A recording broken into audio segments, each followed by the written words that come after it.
I'm Dr. Travis Mays with the Texas A&M Veterinary Medical Diagnostic Laboratory, and we're here today testing samples for the Texas Racing Commission. So when the samples arrive at the laboratory, our drug testing lab staff, they're typically here about 7:30 in the morning.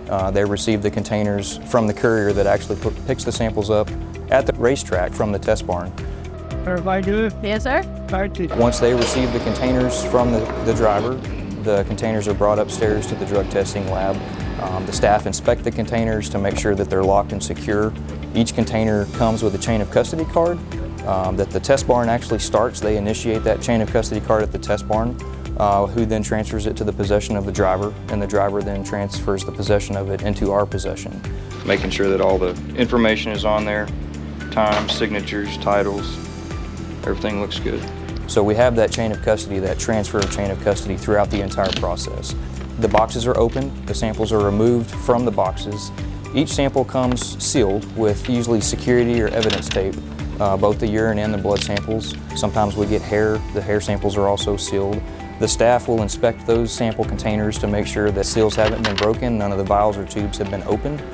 Occasionally, the investigators at the racetrack or the veterinarians will see someone using something suspicious, whether it's a syringe or in this case we have some what appear to be little beads or pills that have smiley faces on them. So we call these contraband samples. So in addition to urine and blood, we can also test medications or medical devices to see if any prohibited substances are in them. Once everything has been verified, after it's removed from the box, everything's found to be intact, then the samples undergo what we call an extraction process. Essentially what an extraction is we're trying to extract or recover any drugs that might be in the sample. There's different extraction processes that we use. They're mainly based on the chemical properties of the different drugs that we're testing for. We're very careful to make sure the precision of everything and the accuracy of everything. We work with the samples during the extraction process using different reagents and buffers and solvents to try to recover any drugs that might be in those samples. It's a liquid-liquid extraction where we add a solvent or reagent to the serum portion, so you're mixing liquids together, and which allows us to recover neutral drugs that have an affinity for a neutral environment. Once those samples have been extracted, they go through an additional cleanup process. These samples that are collected from these horses are dirty, and these instruments are very sensitive and intricate. And so it's important that these samples be as clean as they possibly can before they're run through these machines. In order to have a good result, we have to have a good sample. That's why we put the work in. The tube on the right is a tube that has not been centrifuged yet. You can see how murky and kind of cloudy that urine sample is. This tube here has been centrifuged and it's more translucent, and you can kind of see some particulate matter that's at the back of that tube. So the samples get extracted, they get cleaned up, and then they go to our instruments, which is our mass spectrometry. And we have a number of different mass spectrometry instruments that we use for the testing process. TVMDL has invested millions of dollars in equipment for the drug testing lab in recent years. For the initial screening, we are using high-resolution mass spectrometry, what is called racetracks mass spectrometry. Once it getting through the column, it will be released and then going to the mass spectrometry. We have probably the highest level of mass spectrometer that's available for purchase right now that many other labs don't have. We also have an instrument that has the capability to screen for thousands of compounds at one time. So if someone's trying to administer a drug to a horse that should never be found in a horse, we're going to find it.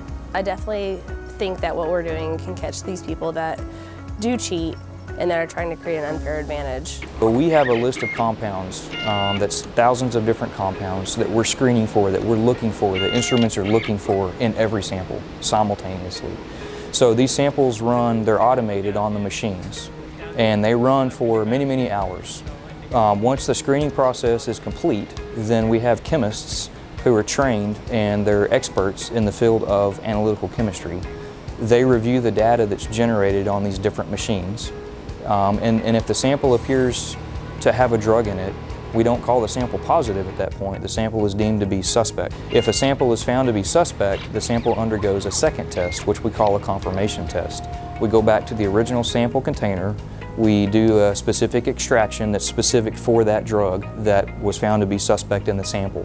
If the drug is still present in the sample, if the screening results and the confirmation results match, then we determine that the sample is positive. It's been re-extracted, and he's analyzing the data for the confirmation test to determine if the sample is actually positive for pyrotoxin.